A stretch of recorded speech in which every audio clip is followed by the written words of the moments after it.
I was raised mostly by my uncle and aunt. My older sister developed a serious illness when I was 6, and my parents decided that they couldn't care for both of us, I guess, so they kind of unceremoniously dumped me at my grandparents, and my uncle took me in. Like, didn't even explain to me what was going on. Just, you're going to go visit Gran for a while, and never picked me back up. My grandparents and uncle explained it later, and they were pretty livid at my parents. I've seen my parents maybe 5 times since then, and not at all for the last 9 years. I decided to stop having contact with them when I was 12, and since I was the only one reaching out, all communication broke down. It turned out okay though. I love my aunt and uncle, and it turns out they can't have kids, so they've always said I'm a miracle kid. I was just misrouted by the stork at first. I was formally adopted by them when I turned 18. I wish it had been earlier, but there were some red tape things that would have made that really expensive and difficult. I'm 21 now. My sister passed away between Thanksgiving and Christmas, and I made a trip back from school for the funeral. But I stayed in the back and left before my bio parents could talk to me. They called my uncle to try to talk to me, but I said I didn't want to, so he told them that I wasn't available at the moment. They finally caught up to me over Christmas when I went to midnight mass with my gran, and approached me and tried to give me a hug. I did recognize them, but I pretended not to and just backed off and said, "Sorry, do I know you?" They said, "Where are your parents?" And I said, "My parents are at home," and went and sat down with my gran.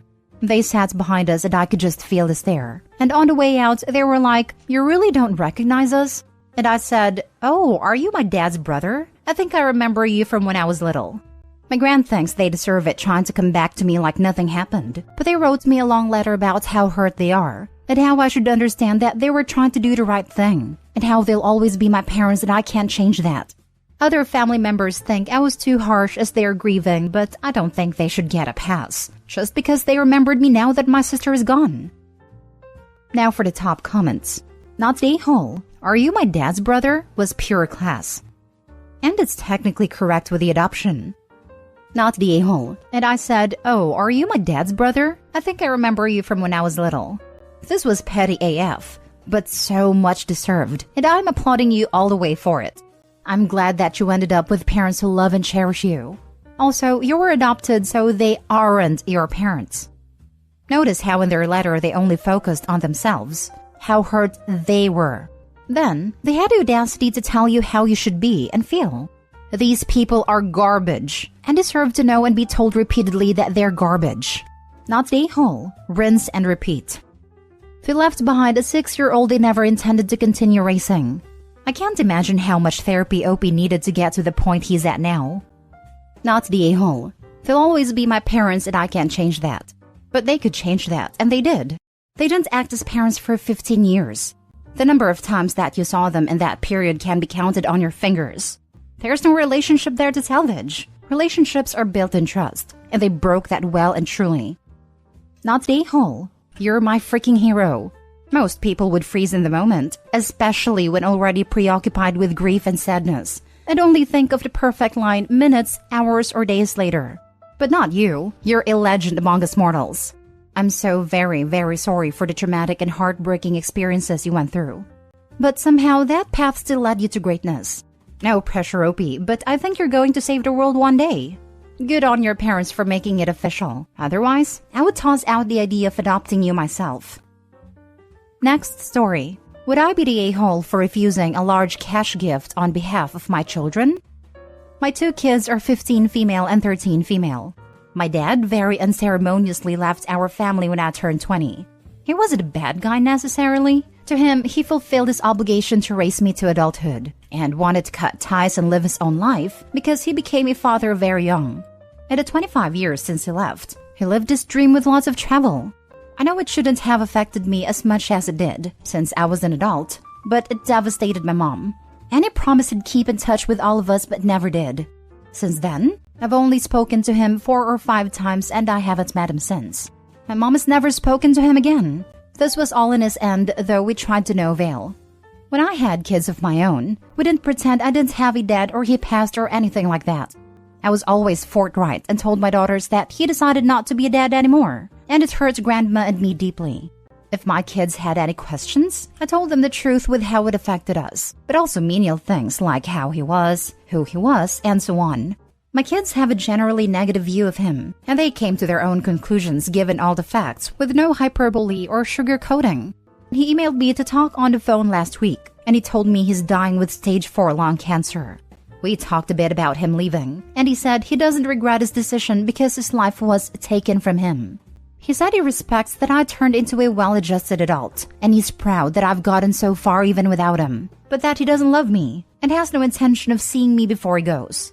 He did say, however, that he is dividing his assets between a few close friends and wanted to leave $25,000 each to both of my kids. He was a penny pincher but still lived modestly. He only ever worked to maintain, never to grow, so I don't doubt this is a large chunk of his total assets. He said it's only right that they get this money because there is only grandchildren. I'm conflicted because accepting this money means, at least how my brain rationalizes it, that I forgive him, or that it's okay or healthy to have lived how he did.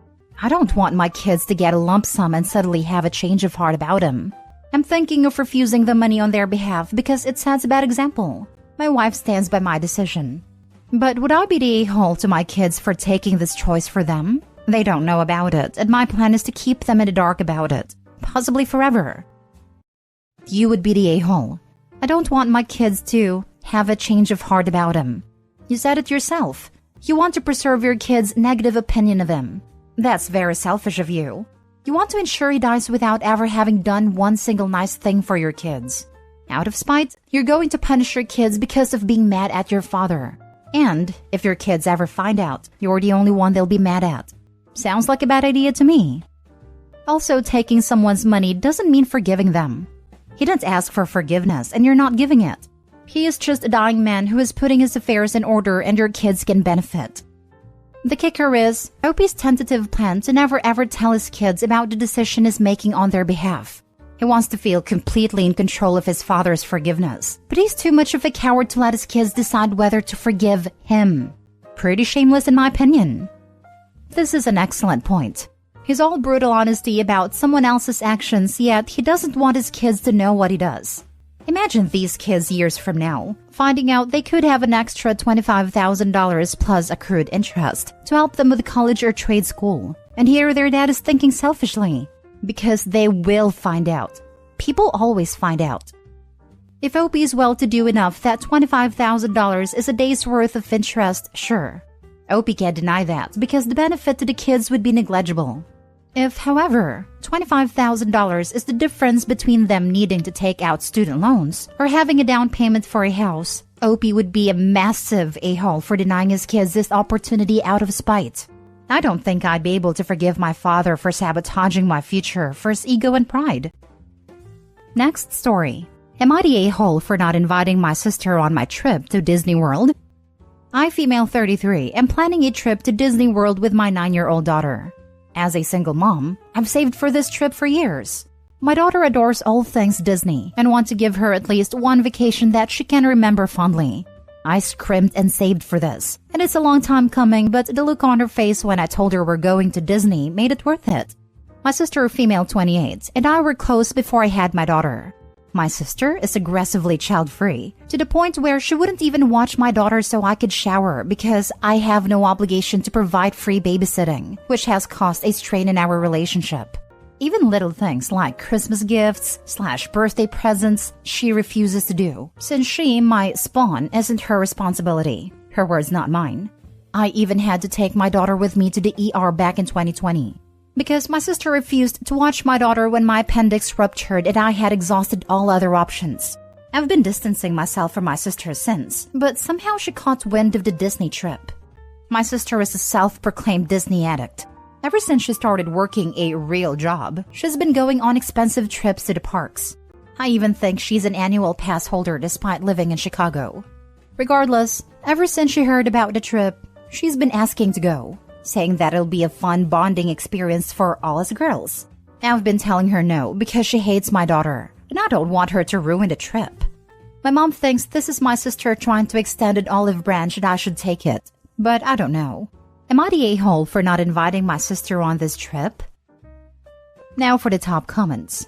Not the a-hole. She just wants to go to Disney. She is not going to have fun following a 9-year-old's Disney trip. as opposed to her professional-level Disney planning and agenda. So she's going to be miserable and make the trip miserable for your daughter. This exactly. She's going to want to run the show and direct all your plans and not care at all what your daughter wants to do. Leave sister behind and enjoy this trip with your daughter. I'm an adult who loves Disneyland. I had a lot of fun going with my young nibblings and watching them enjoy the magic. But it was completely different from going with my adult friends. With the little kids, you're stopping more often. You're probably not going on the more intense rides. They're going to get impatient in lines and shops, and they're going to tire out when a group of adults would be ready to keep going. But when you're at Disney with kids, the trip is about the kids. Like I said, I had a blast going to Disney with my nibblings, but that's because I deeply enjoy my nibblings as people, and my affection for them overruled the more frustrating moments. Opie's sister doesn't have that bond with her niece, so I don't know that she'd be willing to put aside her own idea of a fun Disney trip in favor of making the trip fun for the niece. Not the a-hole. Not the a-hole. This is a special trip for you and your daughter, and your sister hasn't wanted any bonding time until now. If she wants to go to Disney, she can take herself. Again. Stand your ground, mama. You worked hard for this for you and your daughter. Don't let someone who hasn't cared until now bully you into giving in.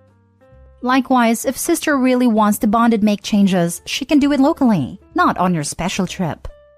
Not the a-hole. Hell no. Preserve the special experience for you and your daughter. She won't want to be seen with your spawn anyway. Imagine how negative she could get if you prioritize the things your daughter wants to do. Last story. Am I the a-hole for buying my daughter her own Nintendo Switch after her older step-siblings refused to let her play? My wife has a son, 12, and a daughter, 14.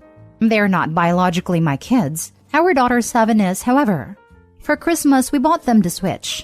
To be clear, it was for all three, and they opened it together. This was their first gaming console. All the games we purchased had multiplayer function. We also gave each kid their own controller. Christmas Day, things were fine. They all played together for hours. The day after, life resumed and my wife flew out to her dad's for his surgery.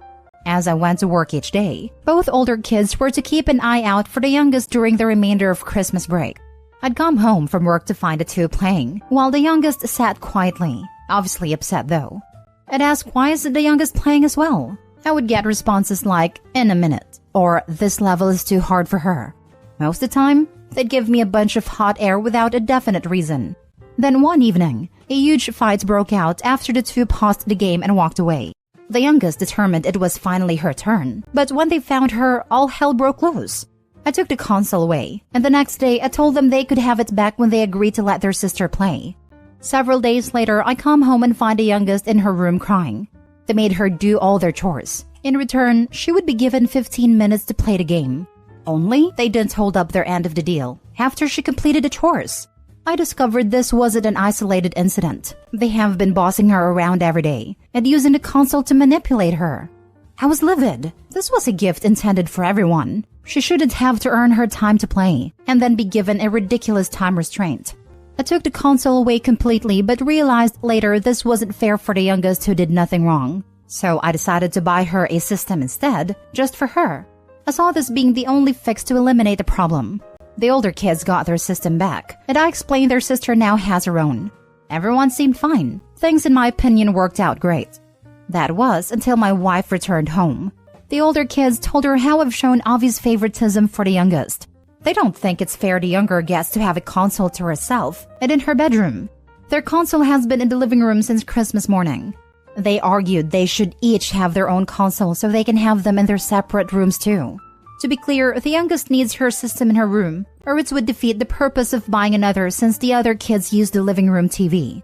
Even after explaining to my wife what had happened, she agreed it was a form of favoritism and that I should have made a rule all three play or not at all, like as if they'd actually obey that rule when I wasn't home. Currently, they're barely speaking to me, and said to fix things I should buy a third console. I'm kicking myself for buying the first one. Edited to add, I'm not sure why so many are baffled over the fact that the older kids were asked to keep an eye out for the youngest. That simply meant, as they know, call if there's a problem and I'll be right there. They were not expected or asked to do a single thing for their sibling, other than picking up the phone and calling me. Not the a-hole. Your stepchildren are bullying your daughter. You took action to rectify that, and did so in a very fair way. They wanted that console for themselves. Well, they got it, and now their younger sister has her own console. As for your wife, she is turning a blind eye to her children's bullying behavior, and her kids clearly have her number. They are manipulating her with their ridiculous claims of favoritism. If anyone is showing favoritism, it's her, when she chooses to excuse their bad behavior toward your daughter. The idea that you should have to reward your stepkids for their bullying by buying yet another console is absolutely ridiculous. Tell her to buy it herself if she really thinks they deserve to be rewarded for their bad behavior. I applaud you for standing up for your child and not allowing her to be bullied. I recommend family counseling because it sounds like this issue goes deeper than a console. Your wife does not want to see or admit to her kid's behavior. I'm confused why the wife is okay with her two older children bullying her youngest. I think the 7-year-old is a child of Opie and the wife, since he described her as our daughter. Not the whole. They have had no issue sharing with each other, so no, a third one should not be needed. They refused to share with your daughter, so yes, she does deserve her own. Exactly the two oldest can share, just not with the youngest? They are definitely excluding her on purpose. If the two oldest had no issues sharing with each other before, they shouldn't have any issues sharing one Switch now. Not the whole.